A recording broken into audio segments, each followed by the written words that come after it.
Boa tarde, estamos aqui mais uma vez para mais uma aula de língua portuguesa da nossa querida e amada língua portuguesa. Como é bom estudar a nossa língua, não é verdade? Então, e nós vamos continuar hoje com o estudo sobre os elementos da comunicação.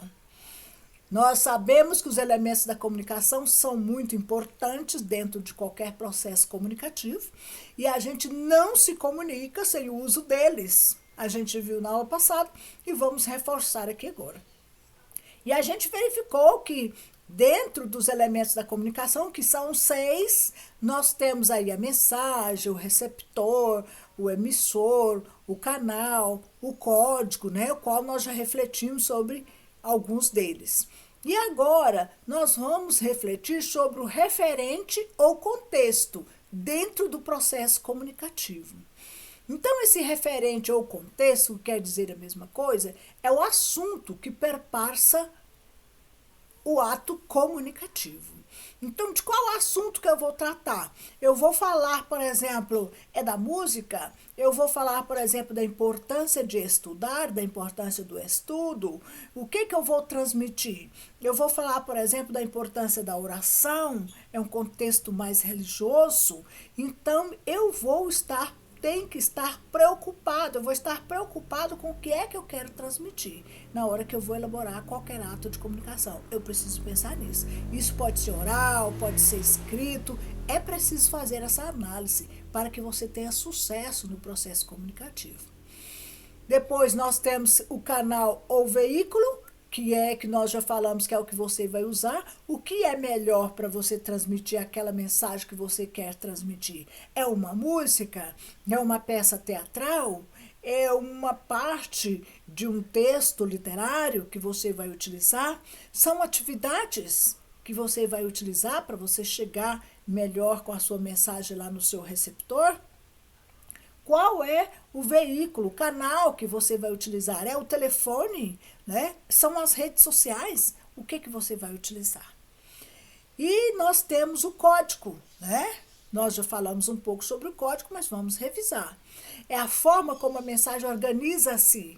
É um conjunto de sinais organizados, de maneira que tanto o locutor quanto o interlocutor conheçam e tenham acesso. Porque não adianta eu tentar me comunicar com as pessoas que nunca estudaram a língua espanhola, que não sabem falar espanhol, eu chegar e falar com a pessoa em língua espanhola. Ela não vai me compreender, porque ela precisa conhecer o código, e o código que eu estou usando é a língua espanhola, então eu não posso me comunicar com ela. A comunicação fica com ruído, ela fica truncada, ela não vai ser compreendida, não vai ser eficaz. Então, da mesma forma, a outra pessoa com a qual eu vou me comunicar em língua inglesa também precisa conhecer das mímicas, da linguagem de sinal. Eu só posso me comunicar com outras pessoas usando esse elemento da comunicação se a outra pessoa conhecer o código, o qual nós estamos utilizando. Aí sim, o processo comunicativo se torna eficaz, se torna compreendido e nós vamos crescendo a cada dia mais na utilização, no uso da língua portuguesa. Eu coloquei aqui algumas atividadezinhas para nós fazermos, né, sobre esse estudo dos elementos da comunicação. Então veja bem essa questão aqui. O pai conversa com a filha ao telefone e diz que vai chegar atrasado para o jantar. Então, nessa situação, nós podemos dizer que o canal utilizado para realizar esta fala, esse tipo de comunicação, foi o canal. Veja bem, o canal utilizado é o pai, é a filha, foram os fios de telefone, foi o código ou foi a fala?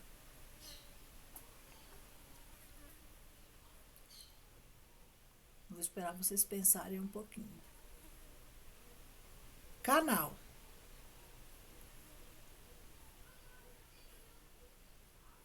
Então, nós podemos responder que o canal utilizado aqui foram os fios de telefone, foi o canal que eu utilizei para que a minha comunicação chegasse até o meu receptor. Aqui no caso, o emissor é o pai, ele emite a mensagem, e o receptor, aqui no caso, é a filha, e o que ele usou como canal para que a comunicação chegasse até sua filha foram os fios do telefone.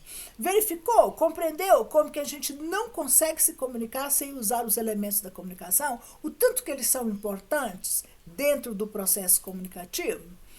E tem uma outra questão aqui. Elementos da comunicação. Só existe comunicação. Nós vamos assinalar a incorreta.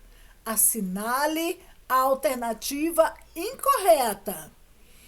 Olha, só existe comunicação quando a pessoa que recebe a mensagem entende o seu significado.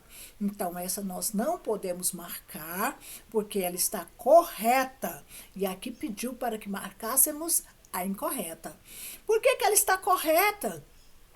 Porque somente a comunicação se faz presente, se faz entendida quando o emissora e o receptor entende o código que está sendo utilizado. Não é verdade? Então, só assim o processo comunicativo acontece. Quando a pessoa que recebe a mensagem entende o seu significado. Se a pessoa não conhecer o código, se o receptor não conhecer o código, não haverá entendimento naquele processo comunicativo. Letra B. Para entender o significado de uma mensagem, não é preciso conhecer o código.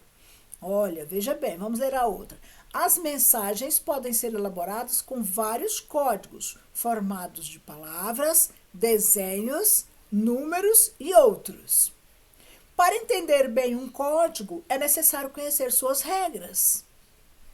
Conhecendo os elementos e regras de um código, podemos combiná-los de várias maneiras, criando novas mensagens. Então, nós verificamos aqui que nós temos aqui como opção que vamos marcar por ser incorreto, é a letra B. Para entender o significado de uma mensagem, não é preciso conhecer o código? Claro que sim. A gente pode ver isso, verificar, comprovar isso aqui na letra A, né? E em todo o processo comunicativo qual nós refletimos. É preciso que tanto o emissor quanto o receptor conheça o código utilizado pelos dois, porque senão não vai haver comunicação. Às vezes o emissor está compreendendo o que está sendo transmitido, ele tem segurança daquilo, porém o receptor não entende porque não conhece aquele código. Então, essa aqui seria a resposta correta, porque estamos marcando a incorreta. Eu espero que vocês tenham gostado, que tenham aprendido muito. Eu espero você para a próxima aula. E até lá!